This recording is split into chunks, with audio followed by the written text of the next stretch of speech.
भारताचे लाडके पंतप्रधान नरेंद्र मोदी यांचे प्रमुख सल्लागार म्हणून कार्यरत असलेले तसेच भारतीय दूतावासामधील एक अग्रगण्य राजदूत म्हणून ज्यांची ओळख होते असे डॉक्टर दीपक ओरा यांची पॉवर ऑफ मीडियाच्या शिष्टमंडळाने नुकतीच भेट घेतली। पॉवर ऑफ मीडियाच्या शिष्टमंडळाची संपूर्ण महाराष्ट्रामधून एकच मागणी आहे आणि ती म्हणजे संपूर्ण ग्रामीण व शहरी पत्रकारांची शासनाच्या दरबारी पत्रकार म्हणून नोंद झाली पाहिजे। या एकमेव मागणीसाठी झटत आहे। पॉवर ऑफ मीडियाच्या वतीने 9 ऑगस्ट 2019 रोजी विशाल क्रांती मोर्चाचं आयोजन सुद्धा करण्यात आलं होतं। या क्रांती मोर्चामध्ये 850 पत्रकारांनी आपला सहभाग नोंदविला होता। शासन दरबारी पत्रकारांची नोंद ही झालीच पाहिजे याच मागणीसाठी साकडं घालण्यात आलं होतं।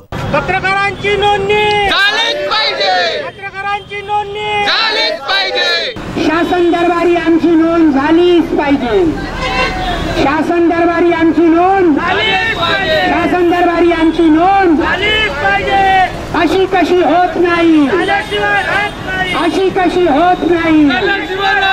तीच मागणी पुनश्च एकदा पॉवर ऑफ मीडियाच्या शिष्टमंडळाने दीपक ओरा यांच्याशी चर्चा करून त्यांच्या समोर मांडली।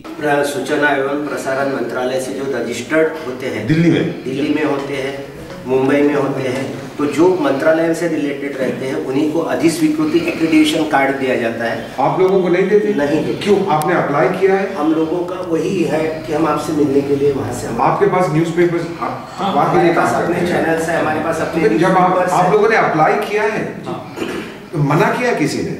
नहीं, उसके टर्म्स एंड कंडीशंस है। क्या है वो टर्म? सर उसका ऐसा है कि जो किसी एक साप्ताहिक में, एक मराठी पेपर में, हिंदी पेपर में, न्यूज चैनल में कम से कम 3 साल तक उसने एक जगह पर काम किया, उसी को देते हैं। एक चीज ऐसे उसके कई नॉर्म्स हैं, कई ऐसी जो कंडीशंस है उसकी। मैं जानता नहीं हूँ, लेकिन मैं आपसे वादा करता हूँ कि मैं उस मंत्रालय में जो हमारे सर 9 अगस्त को क्रांति दिवस के अवसर पर हम लोगों ने जन आक्रोश मोर्चा निकाला था, जिसमें सभी पत्रकार शामिल हुए थे। अमरावती से इसकी शुरुआत हुई, करीब 850 पत्रकार इसमें मौजूद थे। इसके बावजूद जो हाल ही में जो कंडीशन महाराष्ट्र में चल रही थी, अभी कुछ सप्ताह पहले सरकार यहाँ पे स्थापित हुई, तो किसी राजनेताओं की तरफ से या सीएम की तरफ से हमें आज तक कोई पत्र ऐसा नहीं दिया गया था। इसलिए हम चाहते थे कि आपसे मुलाकात करें और आपसे त्यावेळी त्यांनी पंतप्रधान कार्यालयामधून आपल्याला लगेच या बाबतीत उत्तर दिले जाईल असे सांगितले।